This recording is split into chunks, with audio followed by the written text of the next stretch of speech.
उस कॉल में हमसे ये कहा गया कि हम कनाडा से बोल रहे हैं और हमारा वहां पर आदमी है जो 5 लाख रुपए आप दीजिए और नहीं देने पर आपको बुरा अंजाम भुगतना पड़ेगा।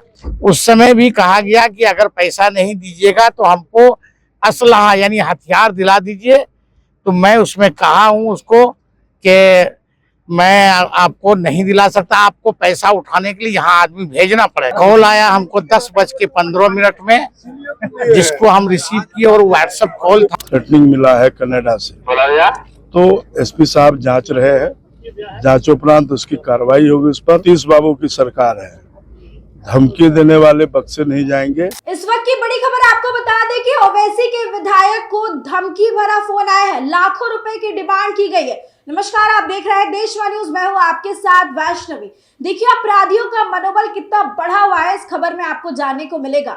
एक तरफ आम लोगों की बात तो छोड़िए, वही दूसरी तरफ एमएलए साहब भी सुरक्षित नहीं है। उन्हें भी धमकी भरे फोन आते हैं, लाखों रुपए की डिमांड की जाती है, नहीं तो फिर अंजाम भुगतने की चेतावनी। दरअसल आपको बता दें कि पूरी खबर जो है वो अररिया के जोकीहाट के विधायक से जुड़ी हुई है, जिनका नाम मुर्शीद आलम है। मुर्शीद आलम को व्हाट्सएप पर एक कॉल आता है और कॉल यहाँ का नहीं, इंटरनेशनल बताया गया, कनाडा से कॉल आता है विधायक साहब को और कहा जाता है कि आप 5 लाख रुपए दे दीजिए, नहीं तो इल्जाम भुगतने के लिए तैयार रहिएगा, आपके साथ कुछ बुरा हो जाएगा। और इसके साथ ही अपशब्दों का भी इस्तेमाल किया जाता है। अब विधायक ने इसे लेकर के पलासी थाने में जो है शिकायत भी दर्ज करवाई है। विधायक साहब ने बताया कि रात में अचानक से फोन आया और फोन आने के बाद कहा गया कि 5 लाख रुपए दे दो, हमारे आदमी वहां पर है, नहीं तो 5 लाख के हथियार दे दो। अब ऐसे में विधायक साहब ने मना कर दिया कि हम ये नहीं कर सकते हैं। उसके बाद जो है अपशब्दों का इस्तेमाल किया गया और जमकर धमकियां दी गई कि तुम्हारे साथ अच्छा नहीं होगा, तुम छोड़े नहीं जाओगे। इस बात की उन्होंने शिकायत भी दर्ज करवाई है और इसको लेकर के डरे हुए भी नजर आ रहे। नीतीश सरकार से गुहार लगा रहे हैं और कह रहे हैं कि मुख्यमंत्री नीतीश कुमार की सरकार पर हमें पूरा भरोसा है, यहाँ पर सुशासन का राज है और जो भी ऐसा करेगा उस पर कार्रवाई की जाएगी। सम्राट चौधरी और नीतीश कुमार से गुहार लगाते हुए एमएलए ने क्या कहा है और उनके साथ जो सांसद है अररिया के प्रदीप कुमार, वो क्या कह रहे हैं, आप सुने उनका बयान। रात में जो है 6 तारीख के रात में कॉल आया हमको 10:15 में, जिसको हम रिसीव किए और व्हाट्सएप कॉल था वो। उस कॉल में हमसे ये कहा गया कि हम कनाडा से बोल रहे हैं और हमारा वहां पर आदमी है जो 5 लाख रुपए आप दीजिए और नहीं देने पर आपको बुरा अंजाम भुगतना पड़ेगा। कई बातें उसमें आप शब्द कहा गया है जो हमारे मोबाइल रिकॉर्ड में है। उसके बाद पुनः 11:29 में भी कॉल आया और 32 मिनट में भी कॉल आया। उस समय भी कहा गया कि अगर पैसा नहीं दीजिएगा तो हमको असलहा यानी हथियार दिला दीजिए।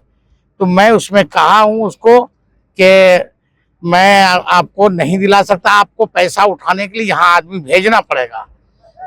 तो ये सारी बातें हुई है, वो मैंने मोबाइल के जरिया से रिकॉर्ड भी किया है। इस संबंध में कल रात में ही हम लोगों ने थाना प्रभारी पलासी को और अररिया को इन्फॉर्मेशन किया। रात में आके वो त्वरित कार्रवाई भी किए और हर जगह वो जांच पड़ताल चल रहा है। कुछ ही दिनों में हम जो ऑडियो है उसका ये करेंगे, क्योंकि हमको खास करके बिहार के प्रशासन पर और लॉ एंड ऑर्डर पर और अररिया के जो तत्काल अभी वर्तमान जो एसपी है उस पर पूर्ण भरोसा है। और ये बिहार है, यहाँ कोई अपराधी बच नहीं सकता है और निश्चित रूप से यहाँ के इस एसपी से वो बच नहीं सकता। कार्रवाई होगी, डीआई साहब आईएएस सब लगे हुए हैं। कहाँ से जो है थ्रेटनिंग मिली थी, कहाँ से? ये देखिए कॉल तो आ रहा कीनिया, उसका कोड बता रहा कीनिया, लेकिन लगता है कि वो कहीं वर्चुअल इंडिया में ही कहीं बैठा करके वहां का सीम होगा, वहां से वो कॉल कर रहा है। बहुत जल्द इसका पर्दाफाश होगा, आप लोगों के सामने भी आएगा। देखिए नीतीश बाबू की सरकार है, धमकी देने वाले बख्शे नहीं जाएंगे। और अभी पता चला है, हमारे यहाँ के विधायक ने कहा है कि हमें थ्रेटनिंग मिला है कनाडा से, तो एसपी साहब जांच रहे हैं। जांच उपरांत उसकी कार्रवाई होगी उस पर, और जो भी इस तरह का हरकत किया है अपराधी बच नहीं सकता है। ये नीतीश बाबू का सुशासन की सरकार है। तो आपने सुना किस तरीके से विधायक साहब को धमकी दी गई। ये पहली बार नहीं है, कई बार ऐसी खबरें सामने आते रहती है। पूर्णिया सांसद पप्पू यादव की बात करें तो कई बार उन्होंने भी बताया है कि लॉरेंस बिश्नोई गैंग का कॉल आया था कि पैसे दे दो, जान से मारने की धमकी दी जाती है। इस तरह का नेटवर्क चल रहा है। विधायक साहब का कहना है कि ये कॉल इंटरनेशनल कहने को था, लेकिन कहीं ना कहीं ऐसा लग रहा है कि वर्चुअल कॉल है, मतलब कि अपराधी कहीं इंडिया में ही है और यहीं से बैठकर कॉल कर रहे हैं। अब ऐसे में बता दें कि कई सारे अपराधी जो है ऐसे ऐसे नंबर्स का इस्तेमाल करते हैं और व्हाट्सएप के जरिए जानबूझकर कॉल करते हैं ताकि उनको ट्रेस ना किया जाए। और ये जो नंबर होता है भले ही आपको इंटरनेशनल लगेगा, पर कहीं ना कहीं ऐसे नंबर का इस्तेमाल करते हैं और होते इंडिया में ही है। और ऐसा ही कुछ विधायक साहब का भी कहना है कि हमारे साथ किया गया है। अब ऐसे में सुशासन की सरकार पर उन्होंने भरोसा जताया है और पुलिस में भी शिकायत दर्ज करवाई है। फिलहाल इस खबर में बस इतना ही। देखते रहे देशवा न्यूज।